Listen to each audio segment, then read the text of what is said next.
April 2013.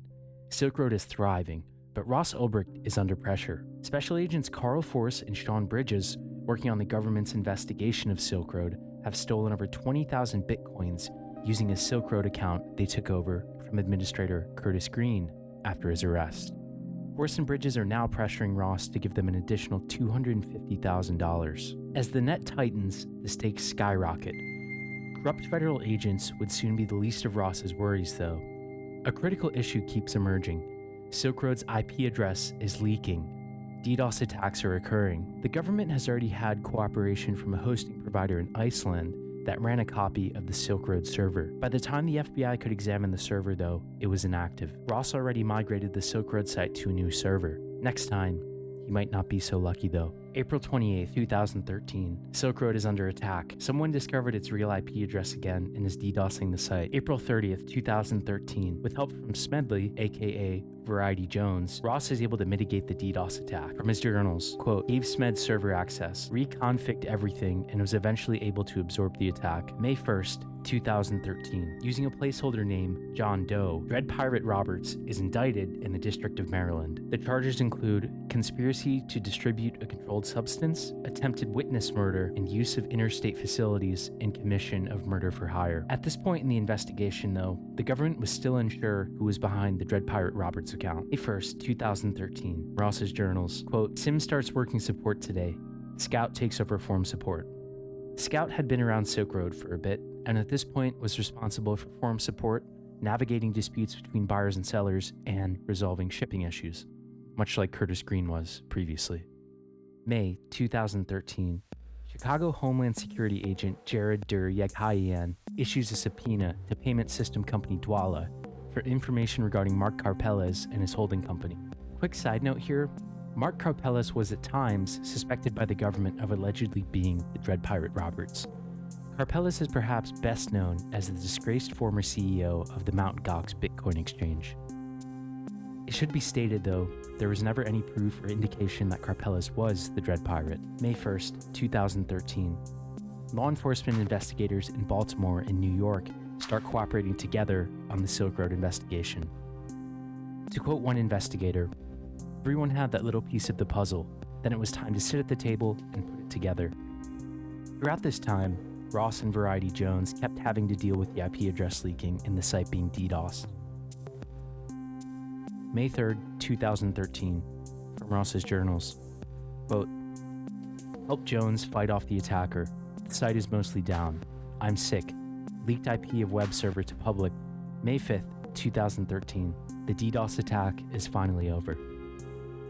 From Ross's journals, quote, attacker agreed to stop if I give him the first 100,000 of revenue and 50,000 per week after. May 9th, 2013. Special Agent Sean Bridges serves a multi-million-dollar seizure warrant for Mt. Gox and its owner's bank accounts.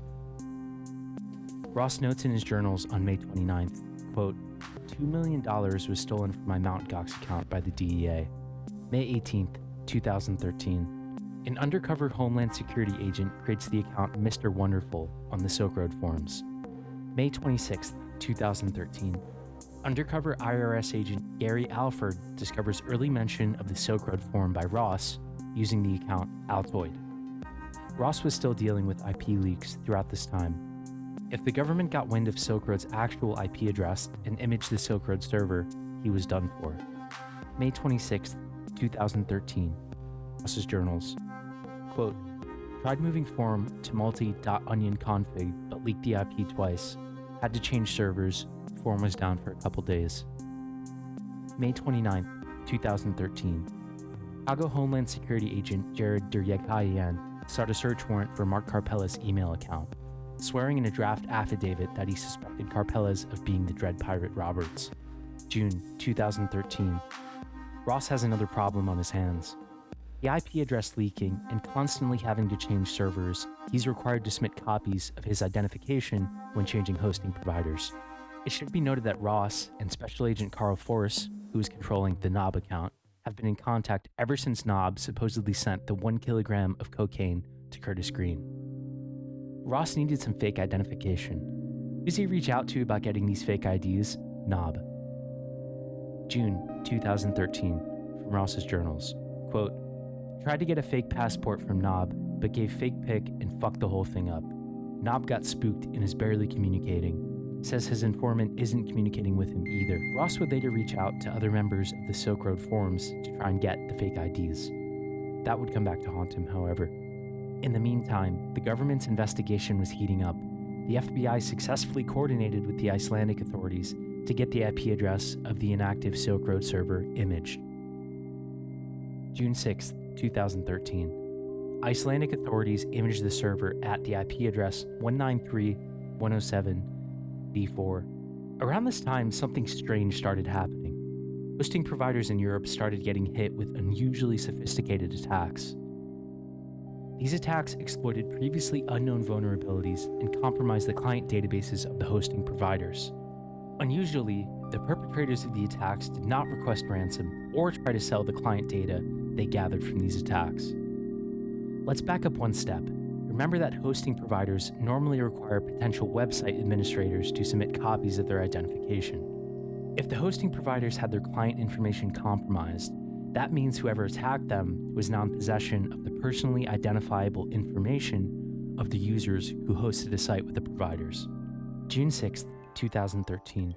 German hosting provider Hetzner reports a very sophisticated attack on their systems. From their email to affected clients, quote, the malicious program that we have discovered is yet unknown and has never appeared before. The standard techniques used for analysis are therefore not able to track down the malicious program. Thing is, individual attackers don't usually have the resources to discover exploits like this and execute sophisticated attacks. Governments, on the other hand, June 10, 2013. With the request of a fake passport from Knob falling through, Ross was desperately in need of fake identification to continue renting the servers for Silk Road. From the user account She Found Me, Ross sends a message to Silk Road vendor King of Clubs requesting high-quality fake IDs. Ross then places an order for $1,650 fake IDs. As we've said before, while anonymity tools such as Tor can mask the IP address of a hosted website, all the anonymity tools in the world don't help if an attacker, or government, can get access to the actual IP address of the server hosting Silk Road. That's why Ross was so frantically trying to prevent IP address leaks. If the government can get the active IP address of Silk Road, they can image the server.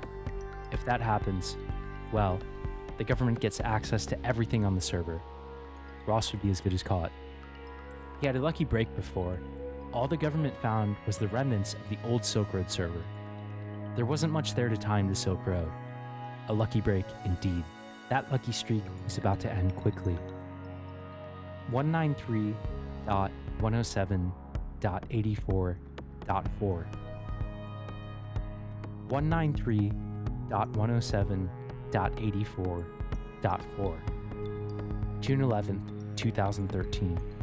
When testing the Silk Road login page, FBI agents at the New York office discover something strange. A misconfiguration of the login interface is outputting an IP address, 193.107.84.4.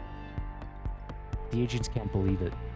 This is the IP address they've been searching for over the past 2 years. They've just discovered Silk Road's actual IP address.